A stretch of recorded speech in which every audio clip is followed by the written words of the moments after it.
Hi friends, I thought we'd read a book today called Harold's Fairy Tale, and it's by Crockett Johnson. He has his purple crayon with him, and this time he's going on a fairy tale to a magical land, and we see what problems that Harold has to solve using just his purple crayon.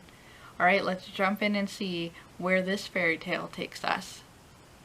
Alright, so let's read our story, Harold's Fairy Tale. It says, "To the Enchanted Garden." One evening, Harold got out of bed, took his purple crayon and the moon along, and went for a walk in the enchanted garden. Nothing grew in it. If he hadn't known it was an enchanted garden, Harold scarcely would have called it a garden at all.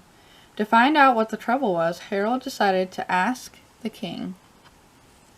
What do you think should be in this enchanted garden? Kings live in large castles. Harold had to make sure the castle was big enough to be the king's. He didn't want to waste time talking to any princes or earls or dukes. This was the king's castle, all right. It had tall towers and a big draw gate to keep out the people the king didn't want to see. But when the draw gate was drawn closed, it kept Harold out too. How do you think Harold's going to get in? Harold shouted for the king to come down and let him in, but the gate didn't open.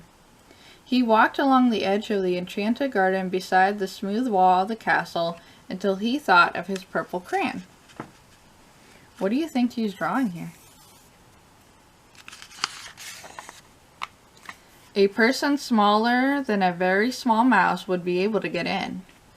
Without even bending, he walked into a very small mouse hole.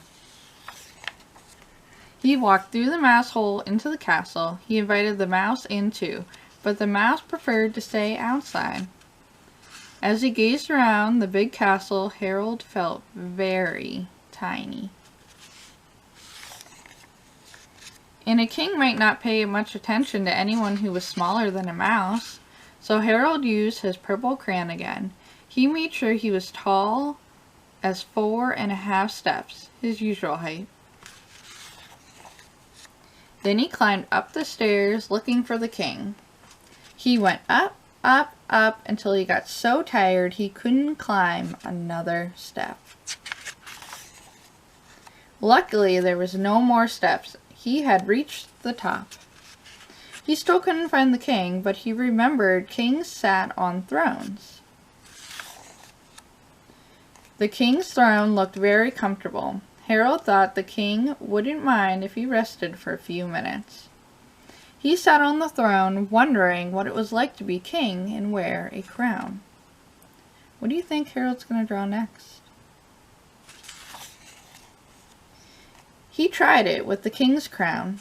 It was all right for a while, but the crown began to feel heavy. So Harold put it on the king's head.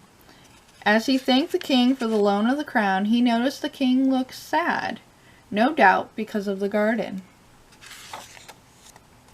He asked the king if the trouble was due to a witch or a giant. The king couldn't say which. He looked sad and helpless. Evidently, the giant or witch, if the king couldn't tell which it was invisible.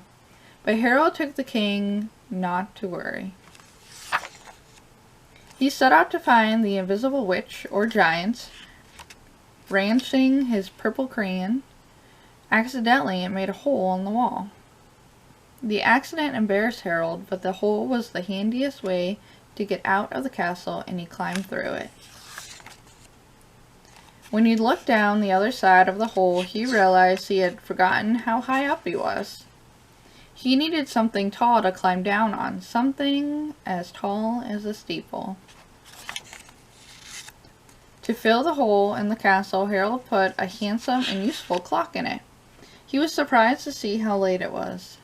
So he slid down the steeple to find the invisible witch or giant right away. It wasn't a steeple, it was a pointed hat.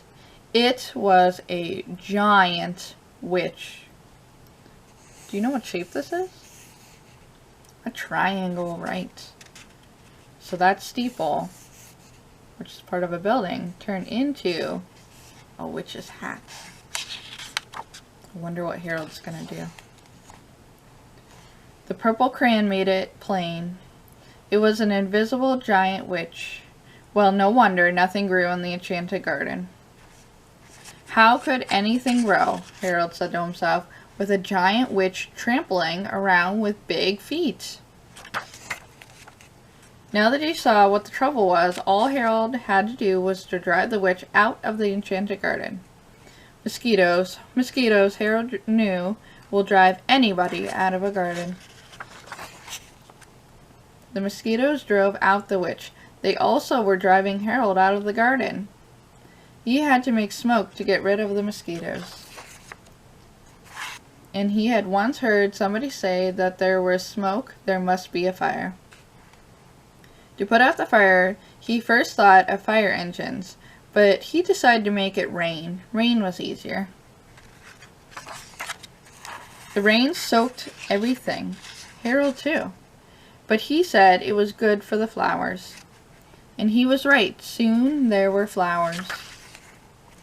Beautiful flowers popped up all over the enchanted garden, more than Harold was able to count, all in gorgeous bloom. Harold thought how delighted and happy the king would be when he looked out from the castle in the morning. And then, amazingly, the last flower turned out to be not a flower at all, but a lovely fairy. She held out her magic wand, as fairies always do when they're giving somebody wishes that will come true. Harold couldn't think of a thing to wish for, but to be polite, he took one wish and told the fairy he'd use it for later. Besides, Harold thought, as he started on his long walk home, a wish might come in handy sometime. After all the excitement, he suddenly felt tired. He had stopped to rest a while. He sat on a small rug because the ground was still somewhat damp from the rain, and he wished the rug was a flying carpet. At once, Harold felt it rise in the air. It flew fast and high. Where do you think the magic carpet's going? Let's see. But it went so fast, it left the moon behind. Harold realized he didn't know how to stop the carpet or even slow it down. He'd wish he had taken 2 wishes from the fairy so he could wish the flying carpet would land. But he did have his purple crayon, and he landed the flying carpet in his living room, right behind the high back chair his mother sat in, knitting. And he asked her to read him a story before he went to bed. The end.